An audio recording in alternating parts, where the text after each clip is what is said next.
Tune into ESG Matters with Risk Insights, where we explore ESG with impact.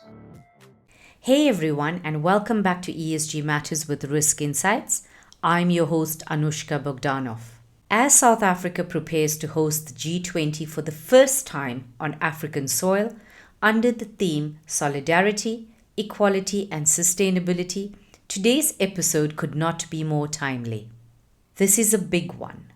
We are unpacking the powerful intersection of climate, finance, technology, and Africa's economic future, and what this moment means for the continent's leadership in a rapidly changing global landscape.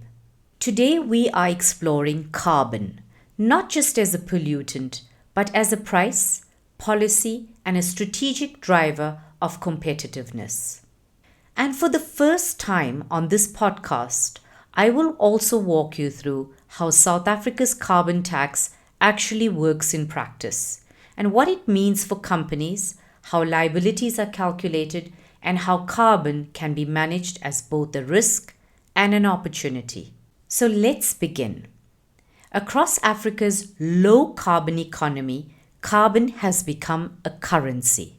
Every ton of carbon now carries a financial cost, a policy implication, and a strategic signal of how future ready a company is.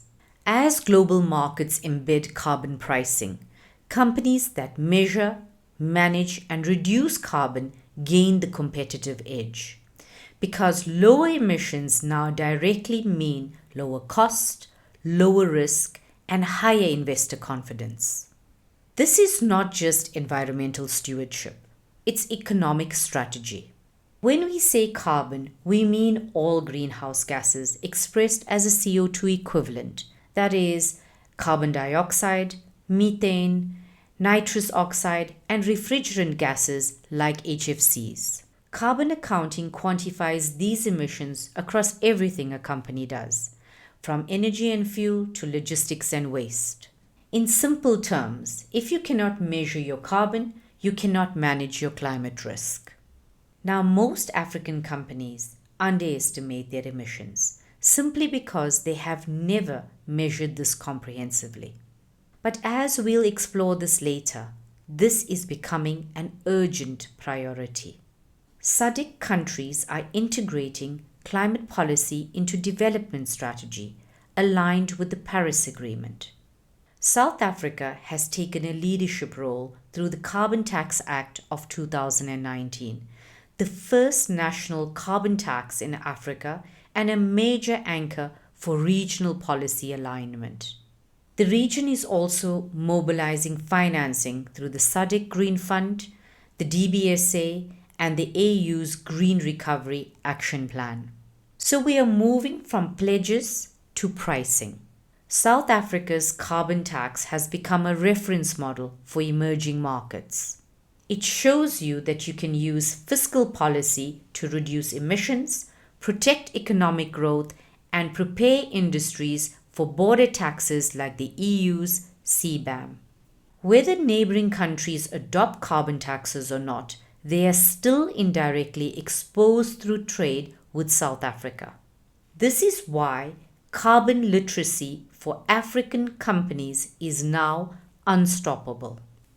Companies measure emissions using the GHG protocol, which categorizes emissions into Scope 1, direct emissions, Scope 2, purchased electricity, and Scope 3, value chain emissions. Scope 3 is usually the biggest and the least measured. Once emissions are quantified, companies unlock the next step.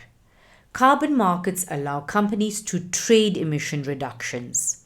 This is a multi-billion-dollar global market. Africa is a sleeping giant, with the African Carbon Market Initiative targeting a $20 per ton floor price by 2030. An internal carbon price is one of the most powerful tools for companies. It assigns a monetary value for each ton of emissions. This changes how boards and CEOs think about capital decisions, procurement, and operational strategy. It makes carbon visible. Once carbon becomes a line item on a balance sheet, behavior changes. Carbon strategy needs to be embedded in ESG governance. Carbon is no longer a compliance issue, it is a governance issue. This is the part many listeners struggle with. So let me break down the Carbon Tax Act in a simple way. So who pays? Any company that emits above threshold levels must pay tax on every ton of carbon emitted. This includes manufacturing, mining, energy production, petrochemicals, metal processing, logistic fleets, and large retailers using generators and refrigerants. So how is this calculated? The carbon tax liability is equal to your total emissions less your allowances less your offsets multiplied by the carbon tax rate. Now let's unpack that formula. Total emissions is measured in tons of CO2 equivalent, less your allowances, which are between 60 to 95%. Companies receive tax-free allowances depending on their sector, process emissions, performance, trade exposure, and approved mitigation actions. These allowances dramatically reduce the taxable amount to help companies transition. Less offsets, which are up to 10%, companies can buy verified carbon offsets to reduce their tax bills further. Offsets must come from approved South African or African projects.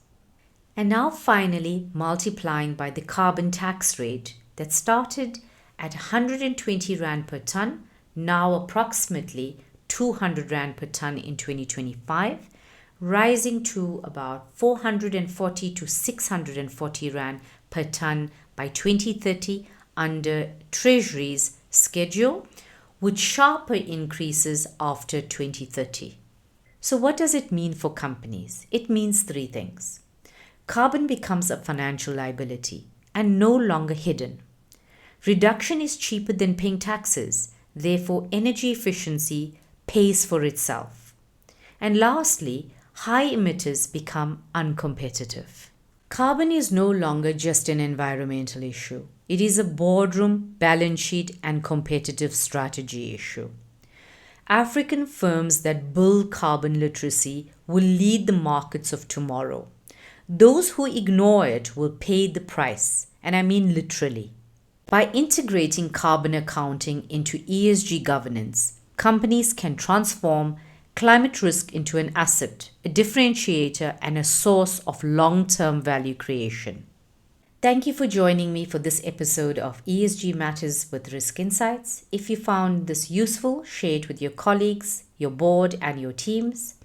Carbon literacy is the new leadership skill of the 21st century. But policy without data is guesswork, and enforcement without visibility is impossible. Risk Insights has solved both problems. Carbon tax compliance relies on accurate, verifiable emissions data.